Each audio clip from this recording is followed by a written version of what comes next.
Öregszünk, erről énekelt a három. Az idő is öregedik, de még van azért egy jó 50 perc. Van egy 5 percünk arra, hogy a fiatalokkal beszélgessünk, akik még természetesen nem öregszenek annyira. A Szlovákiai Magyar Zenészek Egyesülete képviseletében van itt vendégségben nálunk Laca György elnök és Laca Gergely. A nagypapa Dénes György író és költő, bocsánat Gergely, és Mészáros Róbert alelnök.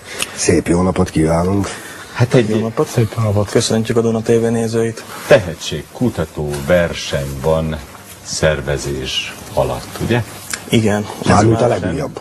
Ez már a harmadik tehetségkutató, minden második évben rendezzük meg. És hát először azt Mazerról annyit mondanék, hogy ez egy zenei érdekképviselet lényegében az itteni szlovákiai magyar zenészeknek és együtteseknek, hát főleg az amatőr vonalra kell gondolni, itt elsősorban. Hogy az egyesület és önök tömörítik őket. Igen, és vannak tagjaink, érdekvédelem és mindenféle. Érdekvédelem, ez egy non-profit szervezet, és igyekszünk a szlovákiai magyar zenei kulturális világban segítséget nyújtani. Mi az, amit eredményként el lehet mondani az elmúlt évekről, elmúlt 4 évről, ugye? Hát igen, 2 önálló fesztivált szerveztünk nyáron, nagyszabású fesztiválokat magyarországi sztárfellépőkkel, továbbá szintén régebben indítottunk egy utazó cirkusz nevet viselő sorozatot, aminek az volt a lényege, hogy különböző régiókból csipegettünk zenekarokat, és utaztattuk őket más régiókba, tehát mondjuk egy érsekújvári zenekart el tudtunk vinni Dunaszerdahelyre, vagy egy pozsonyi zenekart Kisújfalura, és akkor ott is megismerhették. Ilyen, hogy lemezfelvétel, koncert, sorozatok, mert egy-egy fellépés az szép, de azért gondolom ennél többre vágynak a tehetségek. Nyilvánvaló, hogy ennél többre vágynak, és ezért is szerveztük ezt a tehetségkutató fesztivált, ugye ez már a harmadik. Itt díjakat is szoktunk osztani. Idén elég sok szép díj összejött, stúdióidő, média szereplés, videóklip készítés. A stúdió bizony. És úgy tudom, hogy nem is akárhol lesznek ezek a stúdióidők. Nem is akárhol, magyarországi ismert hangstúdiókban, továbbá Fanboer Péternél, Révkomáromban, azt hiszem, hogy be lehet mondani, ő készíti a Gimesnek a lemezeit többek között. Ugye itt elhangzott pont a Jóska is, hogy hát részben az, hogy na várjál csak, mi látod, de hogy lassan öregszünk. Lassan öregszünk. Erre nem törekszünk. Igen, többet akartam egyszer kérdezni, na hát akkor kérdezem a másodikat.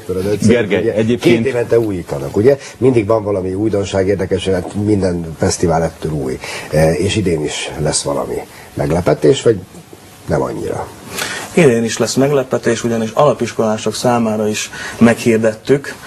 Délelőtti vetélkedőben alapiskolások is jelentkeztek. És ezt hogy kell elképzelni? Hangszeres, vagy vokális? Vokális zene is, csoportok, szólisták, iskolák is nevezhetnek, szülők is nevezhetnek. Sokan neveztek? Sokan? Mivel idén hirdettük meg először a részükre, ezért olyan sokan még nem, de bízunk benne, hogy rákapnak, és akkor 2 év múlva már többen. Tehát ez lesz délelőtt, és a délutánira mennyien jelentkeztek? Hát a felnőtt mondjuk igen. A nagy kategóriában. Olyan 20-25 zenekar. 21 néhányan, igen. És látod, eszembe jutott. Még van remény. Lassan öregszünk. Azt hall meg utoljára.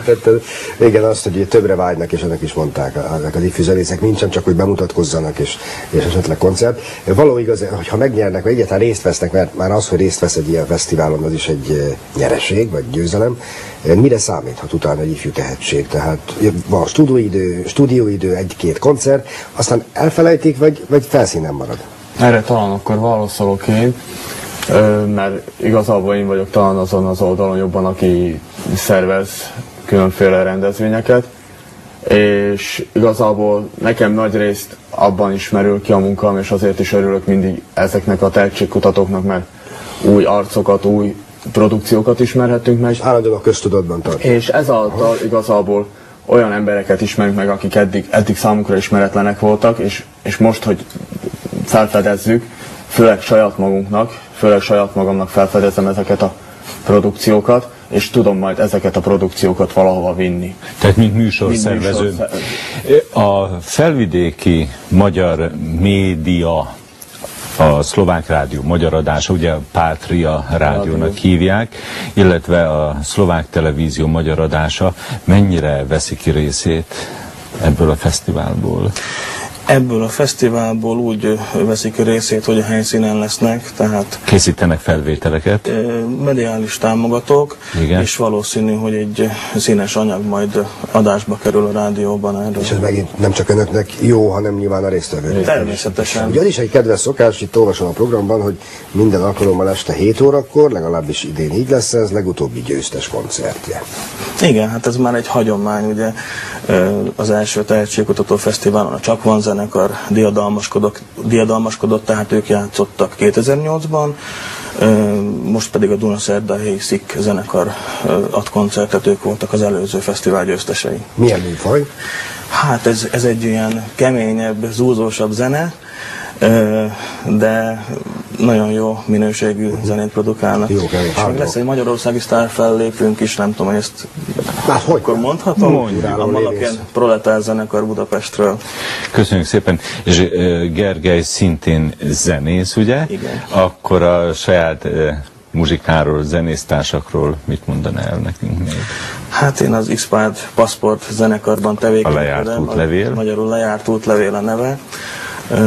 A rockzenét játszunk már 12 éve, egy albumunk jelent meg eddig magánkiadásban, szerzői kiadásban, és hát most készülünk a következőre, írjuk a dalokat, remélhetőleg jövőre már meg tudjuk jelentetni. Robert?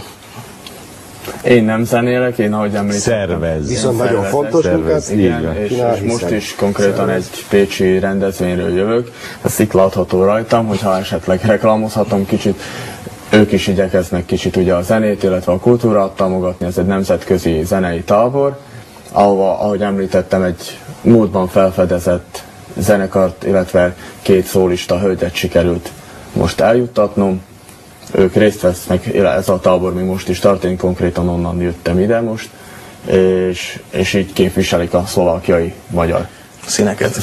Köszönjük szépen, és akkor szombaton azt kívánjuk, hogy nagyon minőségi szórakozás legyen az ott. Dunaszerdahely, október 30-a, harmadik zenei tehetségkutató fesztivál, legyenek ott minél többen és nyerjenek. Ne csak tapasztalatot! Erről van szó. Köszönjük szépen vendégeinknek, és nagyon akkor szépen köszönjük. Nagyon szépen köszönjük.